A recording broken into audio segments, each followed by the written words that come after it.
Coming up on Locked On Dodgers, the Dodgers head into the All-Star break tied for first place after sweeping the Angels again in a two-game series. Head into the All-Star break hot. We'll talk about this two-game series and how the offense really showed up for this. Talk about the big news on Sunday, even though the Dodgers didn't play. Top prospect being sent down to the minors. And then we'll look back on the first half as we head into the All-Star break. That's what's on tap. So let's get Locked On Dodgers. You are Locked On Dodgers, your daily Los Angeles Dodgers podcast. Part of the Locked On Podcast Network, your team every day.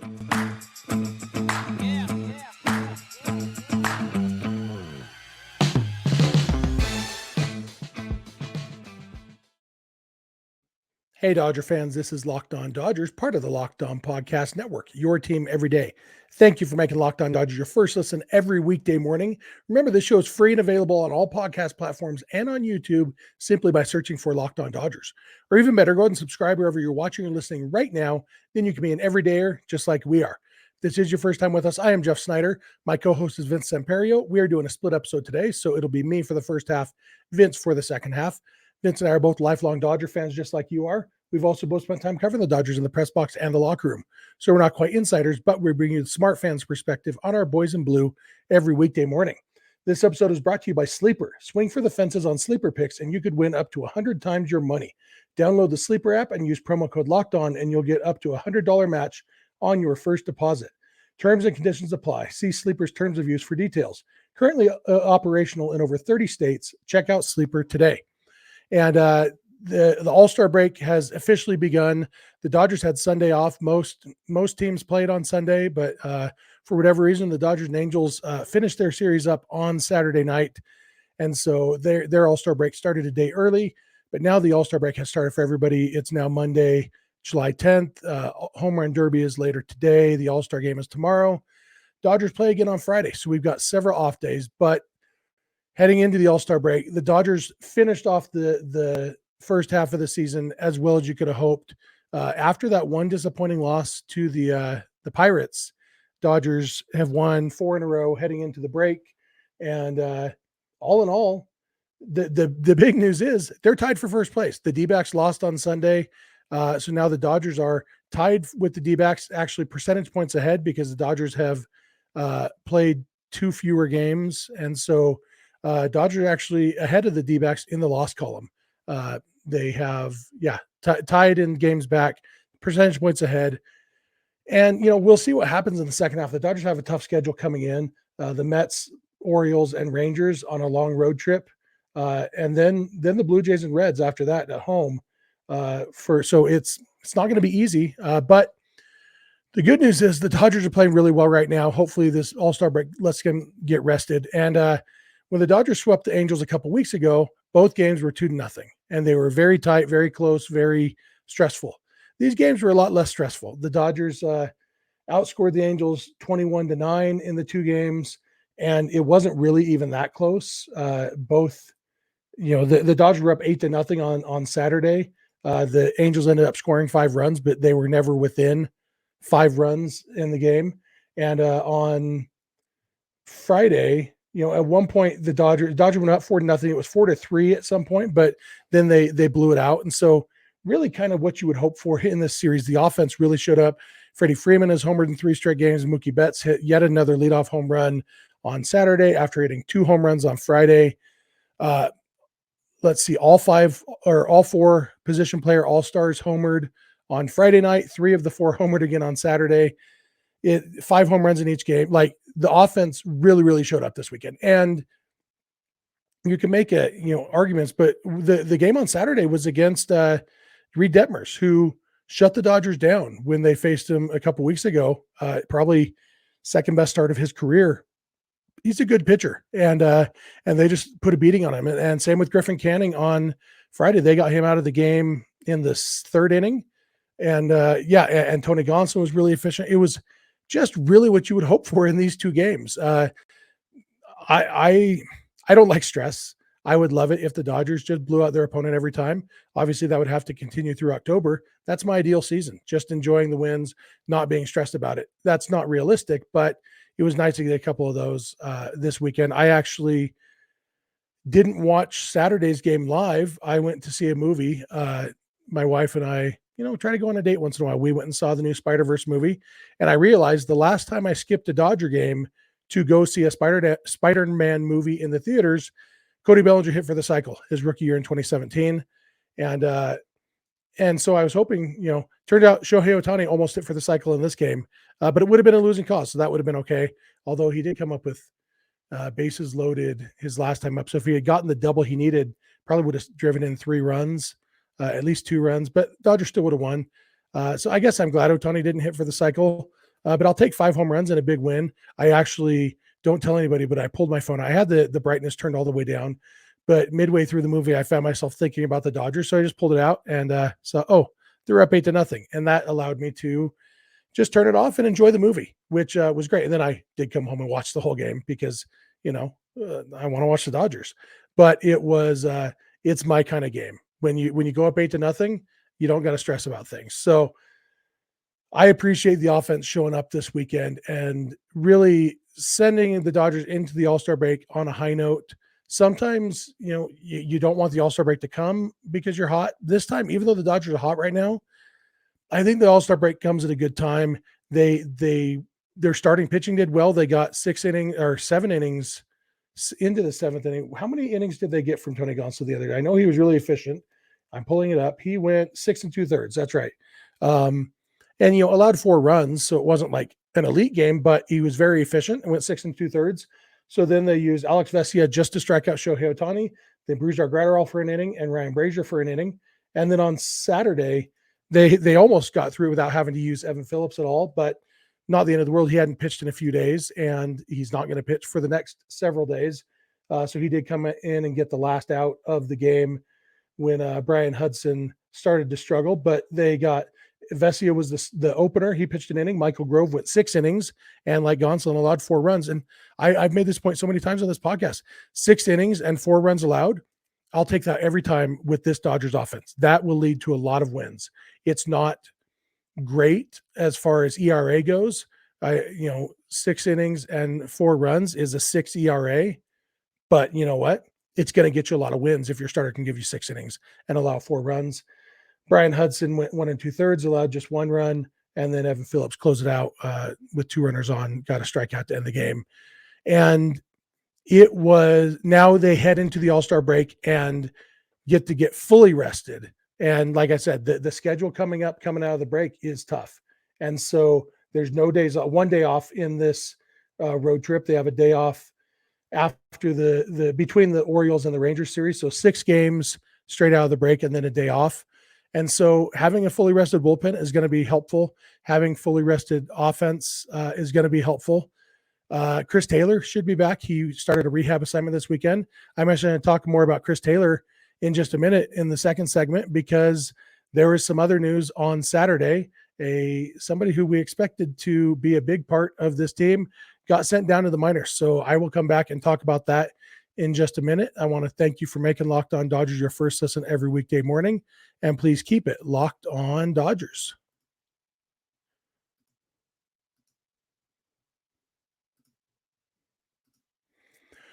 This episode is brought to you by BetterHelp. Look, life can be hard sometimes. Life can be stressful, challenging, whatever you want to say it. And, one of the reasons we love our sports is because it gives us an escape from real life. And sometimes that's enough, but sometimes it's not enough. Sometimes you need somebody to talk to. Sometimes it's a hard decision you're having to make about your career, your relationships, or anything else. Therapy can help you stay connected to what you really want while you navigate life so you can move forward with confidence and excitement. There's no shame in needing to talk to somebody. In fact, it's one of the most beneficial things you can do for yourself is to get somebody to talk to. So if you're thinking of starting therapy, give BetterHelp a try. It's entirely online. It's designed to be convenient, flexible, and suited to your schedule. Just fill out a brief questionnaire to get matched with a licensed therapist and switch therapists at any time for no additional charge. So let therapy be your map with BetterHelp. Visit betterhelp.com/lockedonmlb today to get 10% off your first month. That's BetterHelp, HELP.com/lockedonmlb.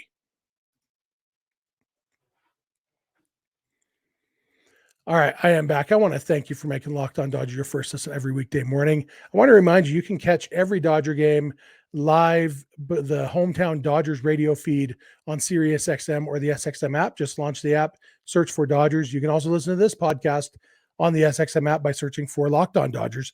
Obviously, no Dodger games for the next 5 days, but when they do come back, you can always catch those games on Sirius XM. If you're watching this episode on YouTube, we'd love to hear from you in the YouTube comment section. If you're listening on a podcast, we'd love to hear from you through social media or email or whatever. Vince will give you all that contact info at the end, like always. And last thing I want to talk about before I turn it over to Vince is Miguel Vargas. Miguel Vargas came into the season as one of the Dodgers' top prospects, their top hitting prospect for sure. And I wouldn't say he was handed the second base job, but he was named the starter at second base very early in the spring. The Dodgers showed a lot of confidence in him. He's shown sparks this season of being the hitter that we know he can be. He's been an elite hitter in the minor leagues at every stop, but he's never really gotten totally going in the big leagues this year. And his batting average is now under 200.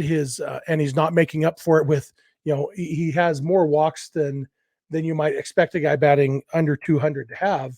But he doesn't have, sometimes you can get away with the low batting. Max Muncy hitting a ton of home runs, still taking some walks. So he's got a decent on base percentage and a very good slugging percentage to make up for the bad batting average.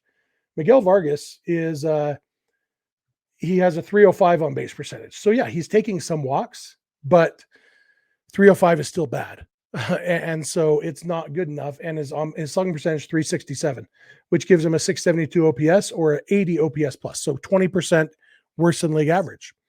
It's not cutting it. And so even though he's played good defense at second base, the Dodgers finally on Sunday decided, okay, it's time to figure something out. And so they optioned Vargas back to the minor leagues. We can only assume that that's going to stay. Obviously, if somebody that were to get hurt, he could be called back up. Otherwise, he has to be in the minors for at least 10 days. And I think that's probably part of why they did it right now. You sometimes think, okay, why are they sending him to the minors when they don't have any games for the next 5 days anyway? Well, that's kind of why, because you send him to the minors, he has to be down there for at least 10 days. Well, half of those days, there won't be any games. And so if he gets down there and they figure something out and he starts hitting the ball and they feel confident that he's ready to come back, basically it gives them full flexibility. I don't necessarily think that they're really thinking he'll be back after 5 games after the All-Star break, but it does give them that flexibility. I said on the graphic here on YouTube that you can see that Vargas is heading to Oklahoma City, and that is most likely where he's going.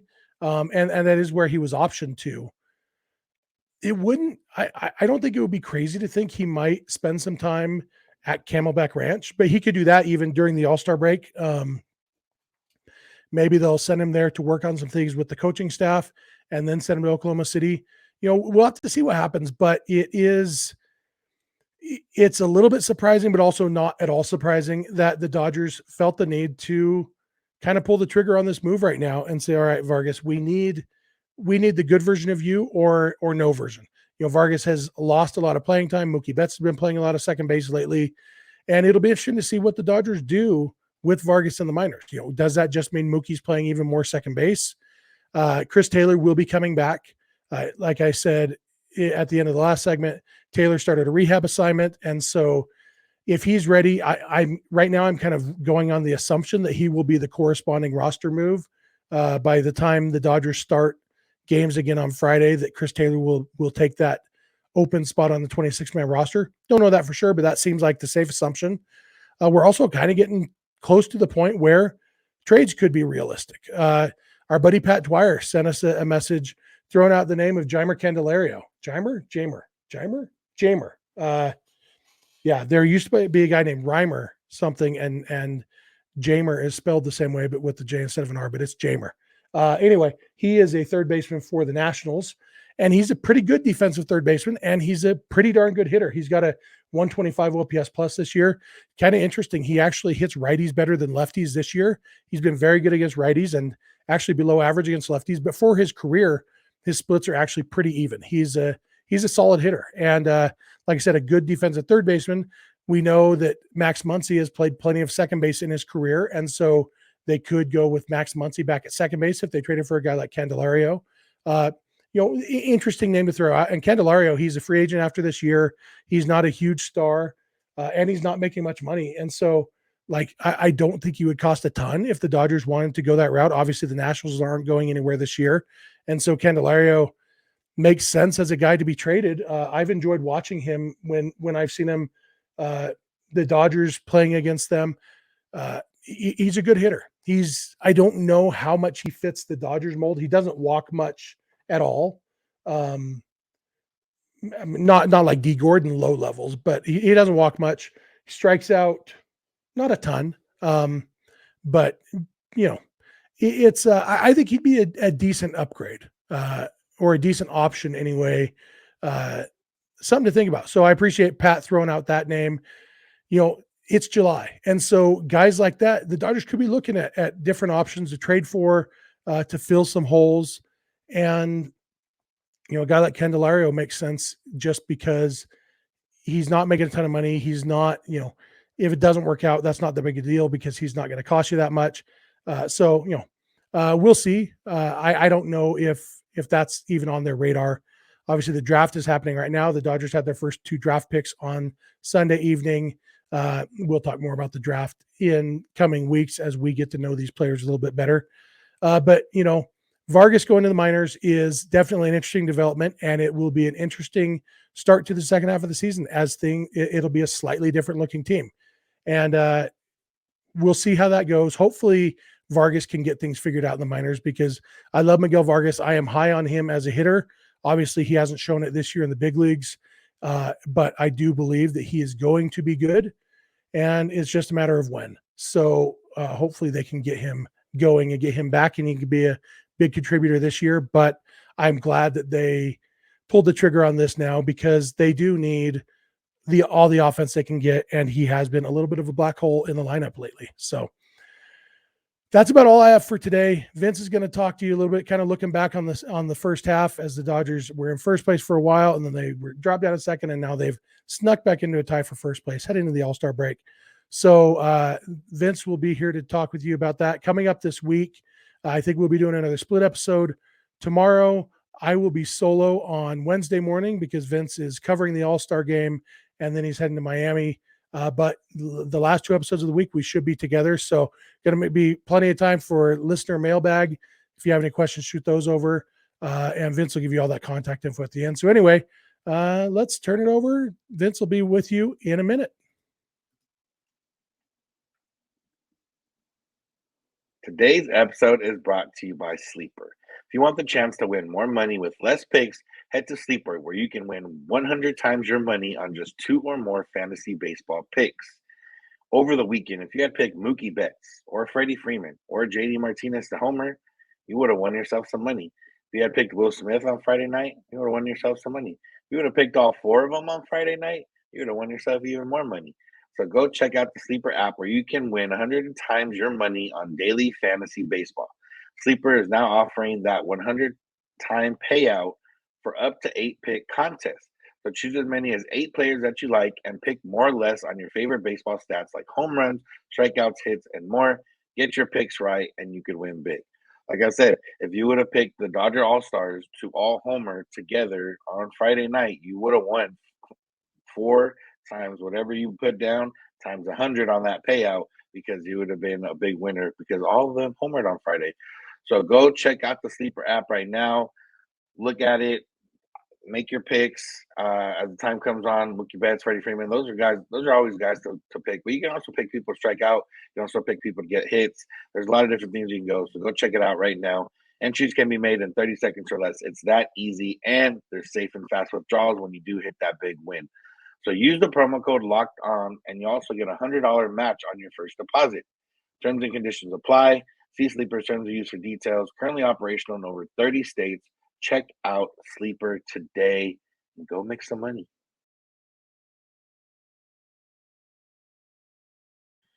Yo, Dodger fans. Vince here to close out the episode. And as Jeff mentioned, just going to look back at what was the first half. An interesting first half. had I told you before the season that Dustin May would make a handful of starts before being out for the season, and that the Dodgers would have Julio out for a month, and Kershaw would be on the injured list, but even though he's only missed one start, and Tony Gonsolin would struggle once he finally did start pitching for the Dodgers, and Emmett Sheehan and Bobby Miller and Gavin Stone have all made multiple starts for the Dodgers, and Alex Vesia spent some time in the minor league. All the things you can think of, or all the things that have happened with the Dodgers and pitching specifically. So I told you all that before the season and told you, yeah, but they're going to be in first place at the end of the first half. Probably would have been surprised. And it's funny because going through all that, and we know that they're in first place at the end of the first half, but the way we got here, not as easy or not as fun to think about, or not fun, but you wouldn't have thought the way we got there was the way we got there. And if you've been frustrated with this Dodgers first half, that's understandable. If this team has been a little bit frustrating, that's understandable. We've been mad some nights. We've been bothered some nights. We've been upset some nights. We've been disappointed. We've been, all the emotions you can think of. But at the end of the day, the Dodgers sit where they want to be, and that's in front of the NL West, and guaranteed a spot in the playoffs, and guaranteed a better chance than being in the wild card. And I know they lost two wild card teams before, but at the end of the day, you still want to have the security of, not so much anymore, because wild card rounds, there's no more wild card game. You get the wild card rounds. But regardless, you would rather have the home field advantage in any series that you can, and winning the division will guarantee you that at the very least. I don't know, or it would take a big time run in the second half for the Dodgers to be able to catch the Braves, because I would imagine the Braves are going to continue on the way that they're going. So the number one seed may be out of question. On the flip side, on offense, the Dodgers have been better than maybe we thought. We came into the season, if you would ask Jeff and I coming into the season, what would be the Dodgers' strength, it would have been probably starting pitching and relief pitching in one of those orders, and then offense. And then it ended up being offense and starting pitching and then bullpen. So hard to predict. A lot of guys, especially bullpen wise, just didn't quite have the same stuff they had last year, didn't quite have the same success they had last year. They're starting to gel a little bit. They're starting to get a little bit better. Hopefully that continues its run. Dodgers, they get Dan Hudson back, then lost them right away. So, there's still been tough and injuries and issues there, but it's also been, some ineffectiveness, like you said, Vesia, and it has been up and down the minor leagues a few times. Victor Gonzalez was down, then up and really good, and then up and really bad, and now, back down. They've had, Evan Phillips has been pretty solid, but Ian Almonte has struggled at times. Bruce Gardner still hasn't figured out how to miss bats, so he's had some issues at times. There's been a lot of issues, but at the end of the day, like I said, the Dodgers are still where they want to be, even though it maybe took they took a route of players that aren't as good, or when you put an infielder in the outfield, and then initially you get some of those routes that don't always look pretty, but they end up getting where they need to be. A circuitous route. That's how the Dodgers got to first place in this first half. Like, their Kyle Schwarber or Henry Ramirez or even Manny Ramirez back in the day. It wasn't pretty, but they got to the ball and they made the out, and that's as much as you could ask for at the moment. And hope that there's a lot more coming here in the second half. But yeah, offensively, Mookie Betts had a big weekend against the Angels, big 2 games, had 3 home runs in the 2 games, is crushing the ball right now. Freddie Freeman, steady Freddie, he's been that guy and continues to do very well. And Will Smith finally made his first All-Star game, has been one of the best catchers in baseball, if not the best catcher in baseball, once again. And those 3 guys have been the steadying presence in the Dodgers, in the Dodgers lineup. And then you got JD Martinez here on a 1-year deal. He ends up putting it down. He ends up making an All-Star team. He ends up having more home runs in the first half than he had all of last season.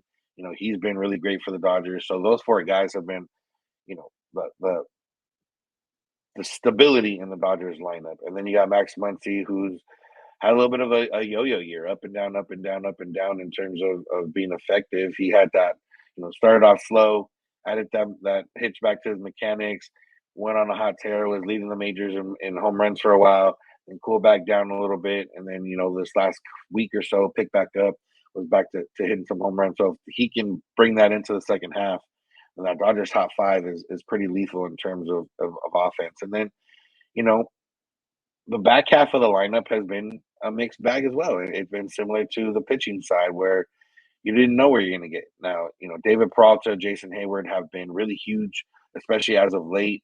They've been above average offensively. They've been able to give the Dodgers the flexibility, or give Mookie Betts the flexibility to play some infield when needed, because they can hold down the two spots in the outfield along with Outman.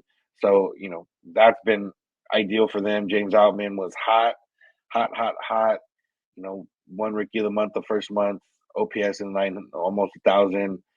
Then fell off, has started to readjust and regroup himself a little bit, and having some better at-bats and some better results lately. So he can continue to keep figuring that out.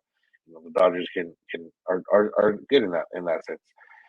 So Miguel Rojas started off really, really, really, really bad, and the numbers are still not that great. But he's been better of late. He's been making more contact.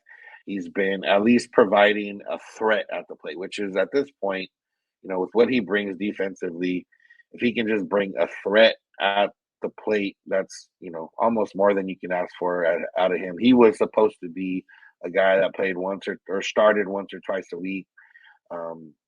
Utility guy. Gavin Lux goes down in spring training, and he's thrust into an everyday role, and he had a couple injuries, has his legs maybe weren't catching him, so he's been better of late. So like I said, if he's making contact and being a threat, and he's at the bottom of the lineup, then that's great for the Dodgers.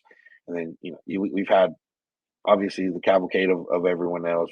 Trace Thompson was really, really, really bad, had one or two big games. He's out, probably won't see him for the rest of the season. We've had Johnny DeLuca come up. We've had Michael Busch come up. We've had, obviously Miguel Vargas, Jeff talked about earlier, sent back down. The rookies have had small contributions here and there. And, Outman's been obviously the biggest contribution in terms of rookies. The rest of the guys have been more or less of a more of an issue and less of a threat than maybe we want them to. But hey, you know what? They'll be able to figure it out. So all in all, this is all to say that, like I said, the Dodgers didn't have the first half they wanted, and yet they're still in first place, and yet they're still in position to, do what they set out to do, at least in the regular season, and be able to compete for a World Series. And now comes a time where the Dodgers are used to getting reinforcements. Andrew Friedman has made those trades in years past in order to get them what they need, and we can't say for sure that's going to happen, because there's with the added team for the wild card, and with so many teams within a striking distance of a spot, and with them seeing, Phillies and Padres in the NLCS last year after only winning 88 and 87 games, there's a lot of teams that might decide to go for it. And if there's more teams that are deciding to go for it, that's one less teams that are deciding to sell and trading players that could help, your team in the second half, but also two, like more